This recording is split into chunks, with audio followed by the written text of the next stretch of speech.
हमने सवाल कुछ यूँ रखा है, न सिर्फ इस बिल पे बल्कि दीगर भी जो बिल्स हैं जिसमें इस तरह की चीज़ें मुतारिफ करवाई गई हैं या ओमिट की गई हैं। तो सवाल कुछ यूँ है अपने एनालिस्ट से कि हुकूमत की जानिब से यक के बाद दीगरे इस किस्म की तजावीज़ की वजह क्या है।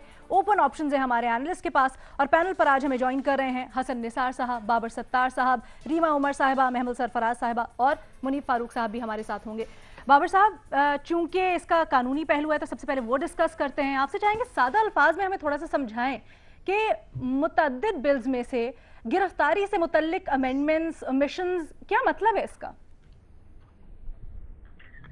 देखिए, हमारे कॉन्स्टिट्यूशन के कुछ फीचर्स हैं जो हमने एज अ पॉलिटी एक कौम की तरह से एक्सेप्ट नहीं किए, जिसमें डेमोक्रेसी एक चीज है, रोज हम उस पर बहस करते हैं।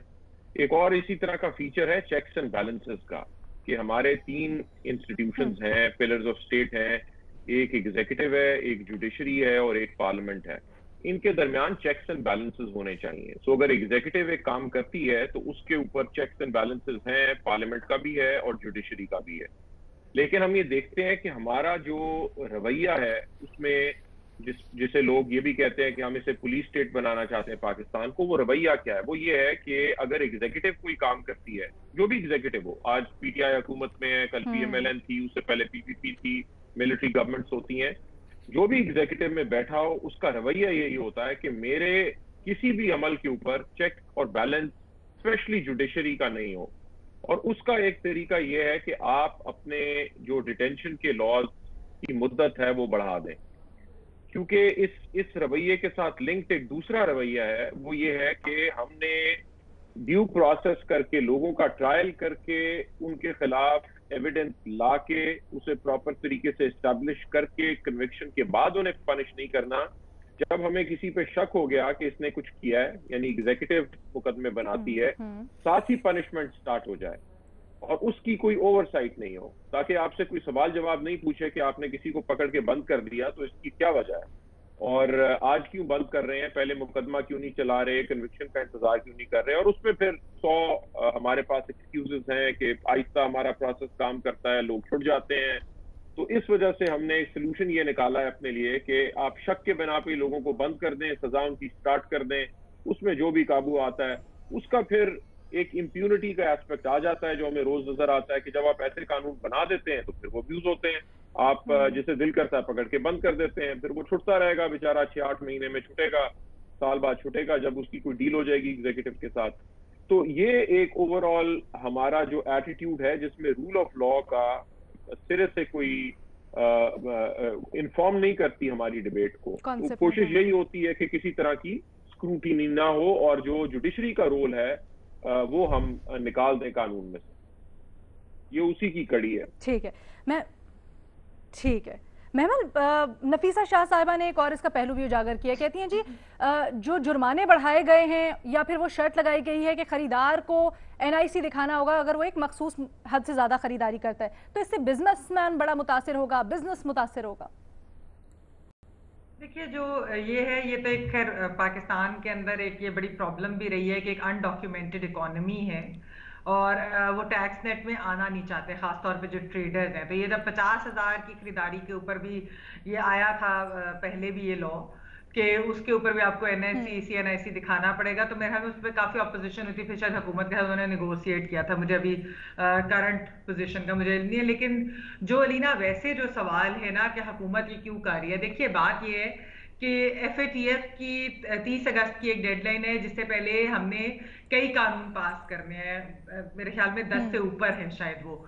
तो अब कोई भी पार्टी और खास तौर पे ऑपोजिशन की जमातें तो कभी भी ये नहीं चाहेंगी कि वो बिल्स ना पास करे, क्योंकि अगर वो इस तरह की कोई चीज, वो रुकावट अगर बनने की कोशिश करेंगे तो फिर एक तो खैर वो वैसे भी नहीं बनना चाहते, क्योंकि एक ये नेशनल सिक्योरिटी का मामला है, पाकिस्तान ग्रे लिस्ट में है। पाकिस्तान, जाहिर बात है, कोई भी हम में से नहीं चाहता कि वो ब्लैक लिस्ट में जाए या ग्रे लिस्ट में ही रहे। वो तो हम चाहते हैं कि वो बाहर निकले और इस सारी प्रॉब्लम से हम निकलें। तो इससे ऑपोजिशन तो कभी भी नहीं चाहेगी कि वो बिल्स पास ना हो। हाँ, वो जब तरामीम के ऊपर बात करते हैं, ऑपोजिशन को ये लगता है कि हुकूमत को ये बात पता है कि ऑपोजिशन ने भी हमारा साथ देना है और ये कवानीन पास कराने हैं, उसके अंदर जो ऑपोजिशन हुकूमत जो है वो इस मौके का फायदा उठाना चाहती है और वो ऐसी चीजें जो कुछ पॉलिटिकल वेंडेटा या उनके अपने जो वेस्टेड इंटरेस्ट है उसको सर्व करते हैं और ऑपोजिशन के खिलाफ इस्तेमाल हो सकते हैं, वो चीजें भी उन कवानीन में लाना चाहती है, जिसके ऊपर जाहिर बात है ऑपोजिशन फिर है उसके ऊपर शोर भी डालेगी और एतराज भी करेगी। तो और ये बात ऑपोजिशन कहती है कि देखिए ये जो खास तौर पे मजिस्ट्रेट वाली चीज थी, किसी भी इंटरनेशनल ह्यूमन राइट्स कन्वेंशन या कॉवेनेंट्स के अंदर ये नहीं है। तो जाहिर बात है ये यूरोपियन या इवन अमेरिकन भी ये एफएटीएफ के लिए ये उनकी कोई शराइत में मौजूद नहीं होगा। तो ये हुकूमत की अपनी कोई शराइत है, ये एफएटीएफ की नहीं है दी गई तजावीज। तो इस वजह से ऑपोजिशन जो है इसके ऊपर वो कह भी रहे हैं और इस चीज मामले को उठा भी रहे हैं। तो मेरे ख्याल में हुकूमत को ऑपोजिशन से मिल बैठकर ये 30 अगस्त की डेडलाइन पूरी करनी चाहिए, क्योंकि ये हम सब की बेहतरी के लिए ही है कि बगैर किसी लड़ाई झड़प के हम लोग आराम से पास हसन निसार साहब का पॉइंट कहते हैं इसके ऊपर। डन। हसन निसार साहब, मैं सच्ची बात है मैं तो इसके बारे में कुछ ज़्यादा जानता नहीं है। कन्फ्यूजन और लैक ऑफ विजन, मैं नफीसा शाह साहबा की बात सुन के मैं हक्का बक्का रह गया हूँ।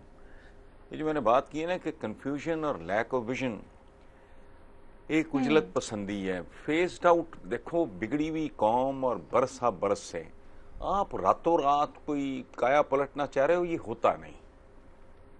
ये सुन्नत है हमारे असलाफ की, ये बड़ा एक सब्र आजमा तहम्मुल बुर्दबारी के साथ इसको ना एक एक एक एक फेज आउट करके कदम ब कदम चलना चाहिए। अब ये जो नफीसा शाह ने बात की है, मैं तो हिल गया हूँ अंदर से कि ये कोई नींद पागल आदमी भी इस तरह की बात नहीं करता। प्रॉब्लम इनका ये है, ये वो बड़ी मशहूर बात है, मैं मुख्तसर 2 लफ्ज़ों में, ज़ेब्रे को हाथे से बाहर निकलने से रोकने के लिए दीवारें बुलंद करते जा रहे हैं और भूल रहे हैं कि दरवाजे खुले हैं नीचे, और ये परेशान होते हैं कि रोज ज़ेब्रे निकल जाते हैं अहाते में से, दीवार 10 फुट और ऊंची कर दो, 20 फुट और ऊंची कर दो। उसके बाद जाके देखते हैं तो पता लगा वो दरवाजे तो हम बंद करना भूल गए थे। कोई इस तरह की सूरत हाल है। बाकी रहेगी ऑपोजिशन, तो भी हम इनको इतना सीरियसली लेते हैं, इनकी बरसा बरस की परफॉर्मेंस हमारे सामने है। Why do we have to take them so seriously? ये बताते खुद ऑपोजिशन, ये वाकई नैले पे दहले वाला मामला है।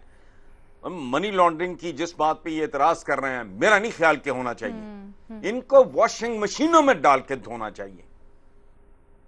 ये बात अच्छी लगे ना लगे, आई डोंट केयर किसी को। ये क्या अजीबो गरीब तमाशा है, ये किसी एक तरफ जाने का नाम ही नहीं लेते। कभी कुछ कभी कुछ कभी कुछ, टोटली कंफ्यूज, ना को विजन, ना को सर, ना को पैर। फ्रस्ट्रेशन है कि रातों रात कुछ हो जाए, वो होना नहीं है। वो कवानीन कुदरत के खिलाफ है। मैं कल भी कहीं बात कर रहा था कि स्विच ऑन स्विच ऑफ अल्लाह के लिए क्या मुश्किल था, कि जैसे आप बत्ती जलाते हो इस तरह सूरज निकला है कड़क करके, यकदम 15 मिनट में सर्दी की जगह गर्मी आ जाए, नहीं होता। ये कवानीन कुदरत के खिलाफ की। जिस तरह की बात नफीसा शाह ने, मुझे तो काम कारोबार से कोई दिलचस्पी नहीं, मैं हैरान रह गया हूं। इसके बाद बाकी क्या बचेगा। बहरहाल ठीक है जी। रीमा, ऑपोजिशन तनकीद करती है कि सब कुछ जो हो रहा है वो एफएटीएफ की आड़ में हो रहा है, इसमें कितनी दावे में हकीकत है? और दूसरा, ह्यूमन राइट्स की जैसे अभी बात की, उसकी खिलाफ वर्जियां, उसके ऊपर भी थोड़ी रोशनी डालिएगा। अलीना, कुछ बच्चे होते थे ना स्कूल में या कॉलेज में जो डेडलाइन से एक दिन पहले असाइनमेंट या जो भी उनका एसे होता था वो लिखते थे। ये हुकूमत भी उसी तरह कुछ काम कर रही है। अब हमें पता है 2 साल से बात हो रही है कि एफएटीएफ के लिए कानून साजी की जरूरत है। अब कुछ महीने रह गए हैं डेडलाइन में, तो अब सारे जो कवानीन हैं, सारे बिल्स हैं, वो कमिटीज एक्टिवेट हो गई हैं और वो उन पे डिस्कशन शुरू हो गई है। मेरे लिए तो ये बहुत एक तशवीश की बात है, क्योंकि कानून साजी एक ऐसी चीज है जिसमें आपको एक जमहूरी तौर पे इसको आगे लेके चलना चाहिए। कई अरसा पहले आपको एक ड्राफ्ट है जो पब्लिक करना चाहिए, उस पे लोगों के, एक्सपर्ट्स का इनपुट लेना चाहिए, पार्लियामेंटेरियंस में आपस में डिबेट होनी चाहिए, कमिटी में इन्फॉर्म डिस्कशंस होनी चाहिए, फिर लॉ पास होना चाहिए कोई। लेकिन अब आपने ये ऊपर एक सोर्ड जो है वो लटक रही है कि अब एफएटीएफ की डेडलाइन है तो सबको मिलके जल्दी जल्दी बस कवानीन पास करने हैं। मुझे इसका प्रॉब्लम ये लगता है कि बेहतर है कि आप कानून साजी ना करें, क्योंकि जो बैड लॉज होते हैं, अगर बुरा आपने कानून बना दिया तो उनको तब्दील करना फिर बहुत मुश्किल हो जाता है। आप हमारे कवानीन की किताबें उठा के देख लें, बहुत आपको मिलेंगे ऐसे कवानीन जो बहुत बुरे हैं, जिसकी बहुत प्रोविजंस ड्रकोनियन हैं, लेकिन कभी वो पास हो जाते हैं, फिर वो इस्तेमाल नहीं होते, फिर जब भी कोई चाहता है वो उनको इस्तेमाल कर सकता है परसिक्यूशन के लिए।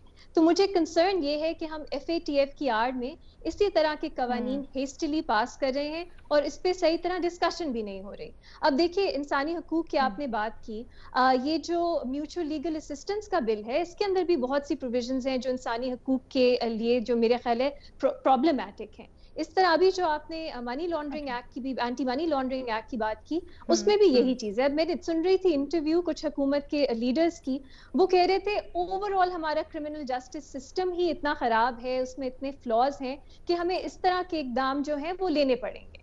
अब ये क्या बात है? मतलब आप लोगों की जो लिबर्टी है, लोगों की राइट्स हैं, वो आप वायलेट करें क्योंकि आपने, स्टेट ने अपनी जो ऑब्लिगेशन है कि आपने एक जस्ट क्रिमिनल जस्टिस सिस्टम बनाना है, वो आप नहीं बना सकते। मतलब जब तक आप उस तरह के रिफॉर्म्स नहीं करोगे तब तक आप लोगों के राइट्स वायलेट करो कि उनको वारंट्स के बगैर जो है आप अरेस्ट कर लो या मैजिस्ट्रेट की परमिशन के बगैर आप अरेस्ट कर लो, उनको कई कई दिन आप प्रिवेंटिव डिटेंशन में रखो या उनको आप प्री ट्रायल डिटेंशन में रखो। इससे मसला तो सॉल्व नहीं होगा, लेकिन आप ये इंप्रेशन दे सकते हैं कि देखें हम कितने सीरियस हैं इन ऑफेंसेस के बारे में और हम जो है FATF उनके जो कंडीशंस हैं वो पूरी कर रहे हैं। लेकिन असल में इसमें क्या तब्दीली आएगी?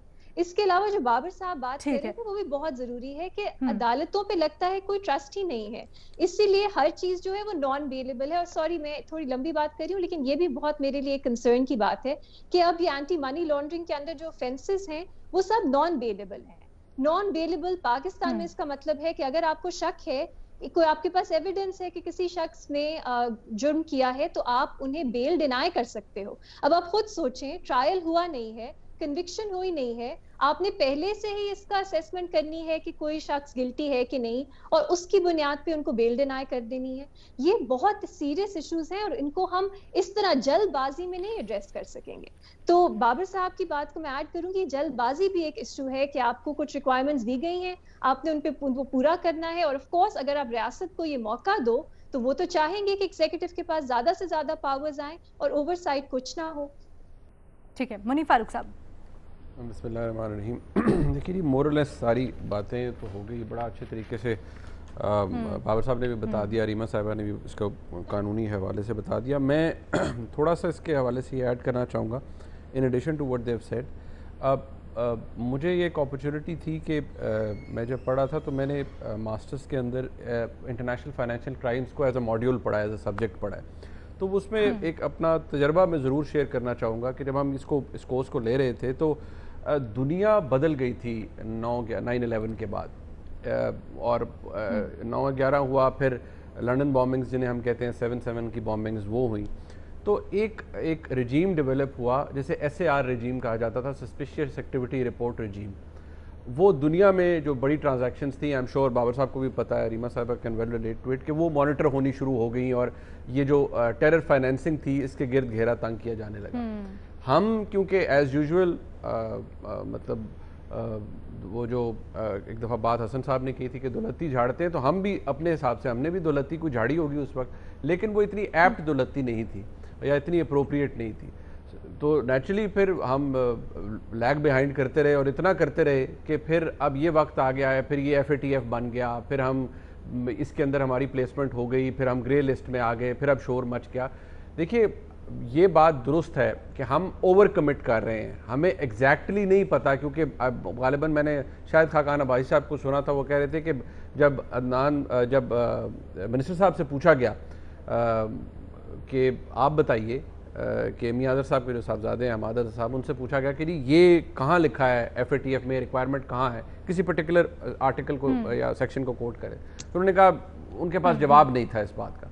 तो हम ओवर कमिट कर रहे हैं, हम कानून ऐसे बना रहे हैं with the reliance on the courts in a sense कि जी ठीक है, अगर वो अल्ट्रा वायरीज ऑफ द कॉन्स्टिट्यूशन हुआ, अगर वो कोई इलीगल चीज़ उसके अंदर बन गई तो कोर्ट स्ट्राइक डाउन कर देगी। यानी हमने खुद कोई ड्यू डिलिब्रेशन नहीं करनी, कोई ड्यू डिलिजेंस नहीं करनी, उसके ऊपर कोई डिस्कशन नहीं करनी।